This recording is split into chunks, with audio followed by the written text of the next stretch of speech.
10 hours. Friday. I was there for 10 hours Friday. That's too much. About 10 hours Time, Saturday. actually. Good. That's I'm cool. a little late. Wait. Yeah. I was only there for 5 hours on Okay. So I guess Friday. Didn't make any. the first thing we need to do is approve or not the minutes from June 6th. Ryan had a correction that I made where I made him what was the manager of developer services? So I changed that to development services. Anybody want to make a motion to approve? Or do you have any? Go ahead. I'll make a motion to approve minutes with the correction. I'll second that. All in favor? Aye. Okay, And I just had a quick question before we go. We've been doing it in this format for these meetings. We want to keep doing it that way, or do you like the Thursday morning DRC way better? Where we just, Jason, you've been to those, but where we just bring it up on Bluebeam and go through the Bluebeam. Do you have a preference? This is fine. Just Yeah. whatever works? Okay. I think Brady's coming now. Okay, I just thought I'd ask. I didn't know. Okay, and of course it's not working again. but it's easier probably. Okay. Okay, it's working. Okay. So the first one is the Concord Rezone. It's at 507 North, 400 West. It shows where it's located. It's currently an R75, which means the lots are at least 7,500 square feet with 75 feet of frontage. This is the proposed preliminary and, well, I don't have the final plat on there. Proposed preliminary plat. Shows each of the lots. They all meet the requirements of the 65, because they're changing it to a R65. There needs to be a minimum of 6,500 square feet with 65 feet of frontage, and they all meet that requirement. That's it. They're all 197 is the smallest, so. So lot size is well over the minimum of 6,500, and they all, So the frontage, getting to 60 feet is the question, right? 65, because it's Oh, R65. that's a quarter, so each of them is 65 feet. And if you add that one, lot one, it looks like it's 60 feet, but if you add the curve data from the curve table at the bottom, you can see it's another 5 feet, so it meets the 65. So they all meet the requirements. Does that make sense? Any questions on that? All right. Any issues, any reason not to recommend? Do I have a motion to recommend approval? I make a motion that we approve the rezone as presented. Do I have a second? I'll second that. All in favor, say aye. Aye. Any opposed? Okay. Next up, this is not an action item. This is just a discussion item, and most of you already know about it. Brady wouldn't, because.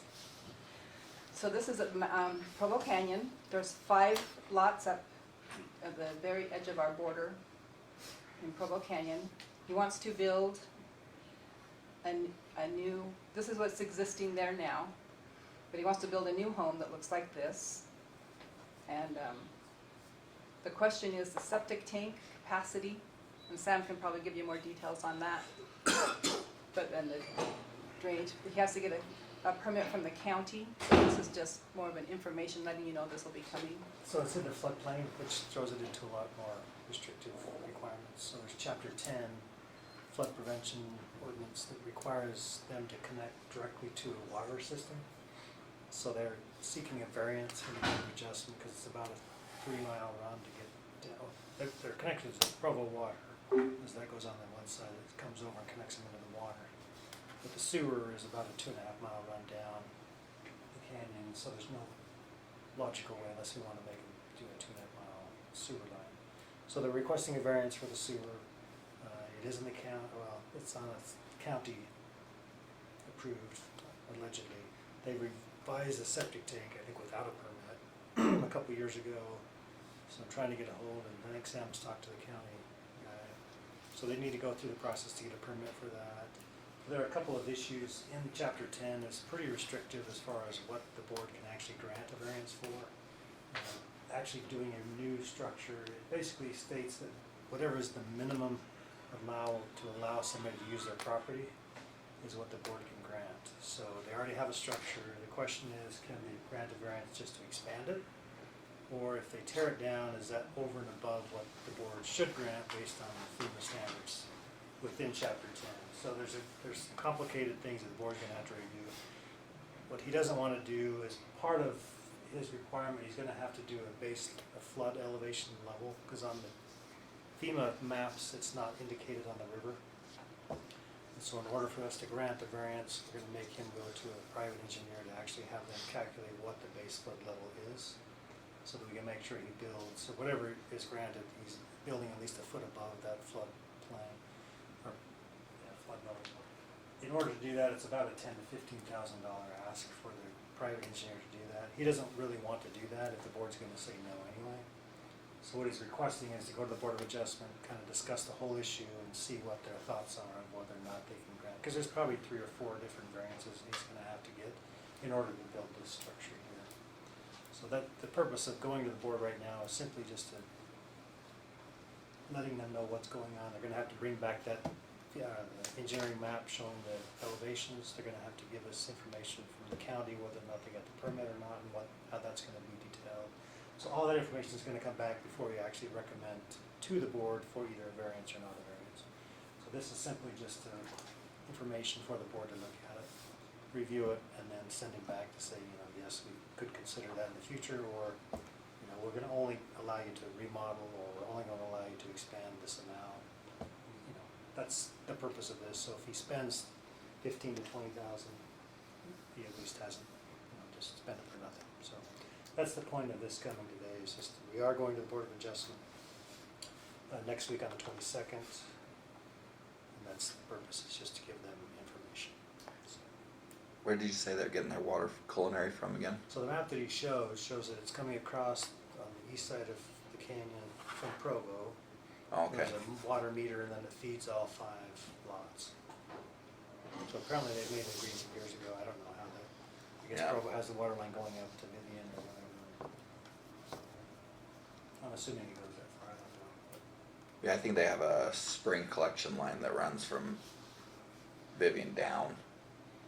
Maybe we won't use Yeah, it. so they just cannot probably connect off that. So we sent some revised plans. They got a I'll corner actually in put this some one, packets this for as well. next time, but there is it shows the water connection, or where they're getting their culinary water. Okay. On the phone, he did say that he got it from Provo Water. So he's shown us a map, showing us the meter, and then showing how the laterals are going out. He did show us the location of where the existing septic and the leach lines are going, but that's something I'll have to work out with the county as far as, my understanding, and Sam can correct me, if it's a new structure, he's gonna have to have a whole new septic and permit and all that stuff. If he's just remodeling the existing cabin, then maybe they'll let him keep what they have, or just, I don't know how to update that, but. So that's where we are right now. So there's nothing really to decide today, it's just a matter of letting me know what's going down. Any questions on that? Looks like there's a lot of structures there now. Are all of them residential? So Or there are five Five. homes, 5 homes? yeah. And he wants to tear all the homes down and build just No, one? Oh, So it's just this little small cabin right here. oh, okay. So the lot kind of comes up at a weird angle. So he wants to build one right here roughly. Oh, I These see. are relatively, looks like they've been remodeled over the years. We've changed the ordinance, chapter 10 was updated about 2 years ago, which made it a lot more restrictive as far as what they can and can't do in a floodplain. Mhm. The floodplain actually happens to go right through their properties as part of the Provo River. If you we went out there last week, it's probably from the river, and there's a bank that comes up, it's probably 8 to 10 feet elevation difference between where their property is and where the actual flow of the river is. But we don't know what the flood, I'm sure because it's controlled, it would obviously be regulated that way. Historically, I don't know if we've had any floods or avalanches or anything, or something that would cause. I've taken sandbags up there one time at their request, but I don't think they end up using them. did talk about the Provo water users. I think they take all their water out above this, and so he didn't think there'd be an issue with, we still require them to take it to them, but he didn't think there'd be an issue because they take all the water above stream and not anything below stream, or not downstream. Yeah, the Central Water Conservancy will pull up above, the Provo River. So like Aqueduct's Provo. Yeah, no, I'm trying to think what they, changed the Murdoch Canal to. Provo River water users? Yeah, they actually pull out of the Murdoch Canal, so they pull out below this. Okay. Provo River water users, yeah. Whereas Central Utah is the one that'll pull out above this. So do So- they go get approval from them? So they may have to talk to, Is that something the county regulates as far as new septics go, or is that? yeah, the county will do all the septic stuff, but yeah, the county would probably know more about this particular one because they would have done something with it before. Cause the Murdoch diversion's been there for 50 some odd years. Yeah, okay.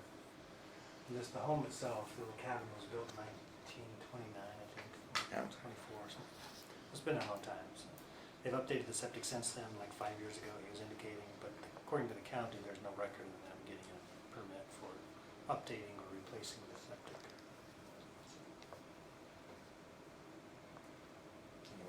So that's what we have on that one. And that's it. So this will be back before it goes again to the Board of Adjustment. Christina, who is over that watershed then? Maybe it's something we ask Chris Shirky, 'cause maybe it's, if there's a diversion down below it, the water, it's probably someone that they probably should coordinate with besides the county. Yeah, I was trying to think about that because we have the Provo Watershed Council that I'm a sitting member on, but I don't think we have anybody for Provo River water users on that. I'll ask around and get with you. Yeah. So, I guess it'd just be if we need to make them go to them to get They'll approval. be part of the approval process, Yeah. I would think. how quickly are they wanting to proceed with It's this? going on the 22nd. If they, get an indication that the board may grant that, it's gonna be a couple months for JUB to probably draw up any plans for I that. mean, it might just be worthwhile to know if they have the other approval besides the Yeah. county, they'll have to go through this other agency too, their requirements. Because we're meeting, the 22nd. And I could put it on the agenda for that, or I can try to push it a little faster. 22nd would be fine. Okay. So I'll have them put it on as an agenda item for our 22nd meeting. Okay. And then everybody that is concerned with that watershed will be there. Yeah, if there's something needed to go through a process, then we just need to know that and we'll let them know. Yeah. And have to have that before we go again to the board. Okay, appreciate that. Okay, guess that's it. That's it. Anybody have anything else they want to bring up?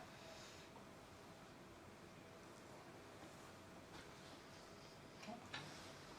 Do you have a motion to adjourn? Oh, we should stay here for a while. Oh, we should, and I'll make a motion to adjourn. I'll second it. All in favor? Aye. Thanks for coming. Thanks, everybody.